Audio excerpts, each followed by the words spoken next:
Morning team. We're going on another adventure, stepping away from the garage gym once more.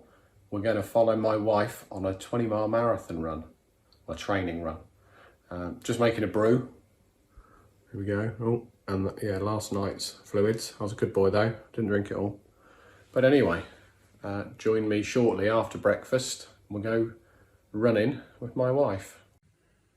Before we go, let's have a look at the plan. So my job is to follow on the support bike, dish out jelly babies and gels, and hopefully provide moral support. And here's the route. So we're going to start up here. I'm going to run down, she's going to run down here, 3 miles through town, get to the bridge. She's going to want her first gel at mile 5, and then we're going to come into West Lynn. We're going to get all the way around this loop up to the lovely sewage works. Second gel there at mile 10. Back here, another little loop of this. Mile 15 gel, cross the bridge, back to town, slightly different route, and then back. All right, here's the support cycle. So we've got the trusty orange bag, and we've got some Lucozade in there. We've got different fluids on the side of the bag, tucked away in here. More Lucozade, water in that one. I think it'll fall out if I put it in there, so fingers crossed the other one doesn't. So yeah, we're ready to go. Okay, so it's 8:30, we're ready to go. Yeah, it's a bit of a practice. So in 3 weeks she's doing a proper marathon, a virtual marathon, but she's going to go and run it. And this is a practice to make sure I can support, see how she feels on the pacing and the foods and the fluids and stuff. So here she is. She's camera shy, but here she is, the racing snake. Fab. Right, so we're going to go, and hopefully won't have too much shaky video as I ride my bike and try and film. If you're joining us in town, then we're about 3 and a bit miles in, and I thought I'd quickly tell you a bit about the virtual London Marathon that Dawn's doing. She tells me that what she needs to do is download the official app, and then on the day of the London Marathon she needs to track a marathon distance and submit it. It strikes me that there are some benefits to doing that, in that you can decide what time of day you run, you can decide on your own course. However, surely without the atmosphere, the crowds, the whole marathon experience is going to make it that little bit tougher. I've got no doubt Dawn can do it. She's a tough cookie. She's managed to channel an awful lot of challenging and frustrating things that have been happening over the last few years into some real positive energy. I almost think the way that she looks, the body that she's built, the running skill that she's built, is almost a visualization of all that negativity, but in a positive way. And that sounds a bit fluffy and strange, doesn't it? But that's what I think. She's tried to run a few times. She hasn't been a runner since school. She started to run properly in 2018, and she joined a running club, which was a turning point really. And she was greeted by some people, one in particular, and she got into running with all the fast boys.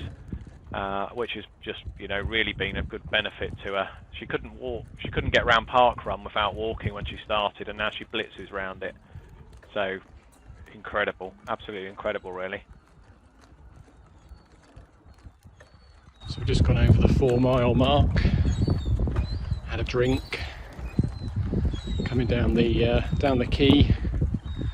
We're gonna head down to the bridge down the bottom of this river here. Cross over into West Lynn over there.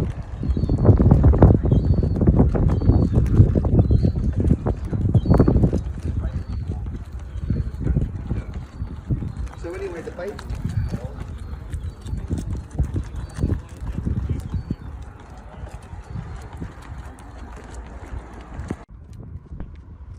So I had a few technical difficulties with the audio. It was I thought it was going to be worse than it was, and it turned out to be better, but I'd stopped speaking. So I've abandoned the narration, and the rest of it's pretty much just watching Dawn run and marvelling at her incredible skill. So enjoy.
So we did it. Well, Dawn did it. I just followed her. Got a bit hairy in the last mile and a half. We got back to town, and oh my God, it was like the Truman Show. Trying to go across roads, little dead ends that surely no one goes down. Every car wanted to go down every road. So yeah, but we've done it. So Dawn's cooled down a little bit, but the sun's come out. And she's going to give us a little summary of how it went against her plan and how it's going to go for the real thing in 3 weeks. I think it went better than the plan, apart from the last 2 miles would have been uphill, so we diverted, but now we've got a 2-mile walk home. Felt alright until maybe the last 3 miles, then felt slightly like I was dying. And now I stopped, I'm just sweating profusely. Tried out some liquid, that went alright, didn't choke, didn't get a stitch. I think the plan will be to stay away from town in the last 6 to 8 miles and maybe dump a car somewhere and then drive home, but feeling pretty good. No blisters I can feel, legs feel alright, it's all good. It's all gravy, baby. Well done, Dawny. Thank you. See you later.